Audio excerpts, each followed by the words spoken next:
मित्रांनो ऐका ना, बस झालं ना आता दुसऱ्यांच्या इशाऱ्यावरती जगणं, दुसऱ्यांच्या विचारांवरती जगणं.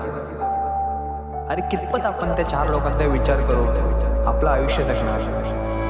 मला मान्य आहे चार लोकांचे विचार घ्यावेत, चार लोकांचा विचार करावा, पण कितपत त्याला पण एक मर्यादा असते ना. जर आपण या लोकांचा विचार करत प्रयत्न केलेच नाही किंवा आपल्याला जे करायचं आहे ते या चार लोकांना काय वाटेल या विचाराने आपण प्रयत्न केलेच नाही, धडपड केलीच नाही, तर आपण यशस्वी सुद्धा होणार नाही. मला मान्य आहे की आपण लोकांचा विचार केला पाहिजे किंवा आपण जे काय करतोय ते इतरांना काय वाटेल याचा विचार केला पाहिजे, पण त्याला एक मर्यादा आहे ना. इतरांना काय वाटेल किंवा ते काय म्हणतील म्हणून आपण प्रयत्न सुद्धा न करणं हे कितपत योग्य आहे ना. जर आपल्याला सक्सेस व्हायचं असेल, तर आपल्याला काहीतरी करून दाखवायचं असेल, तर आपल्याला स्वतः धडपडी केली पाहिजे, स्वतः काहीतरी करून दाखवलं पाहिजे. चार लोक काय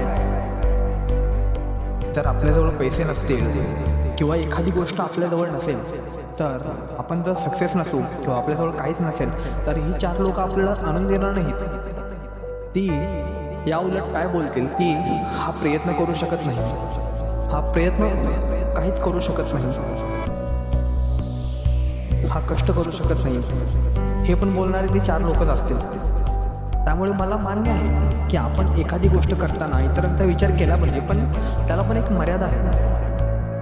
किंवा असं पण करू शकतो ना, एखादी गोष्ट करत असताना इतरांना न सांगता जेव्हा आपण ती गोष्ट सक्सेस होईल, त्या गोष्टीमध्ये आपल्याला काहीतरी भेटेल, तेव्हा लोकांना आपोआप कळेलच.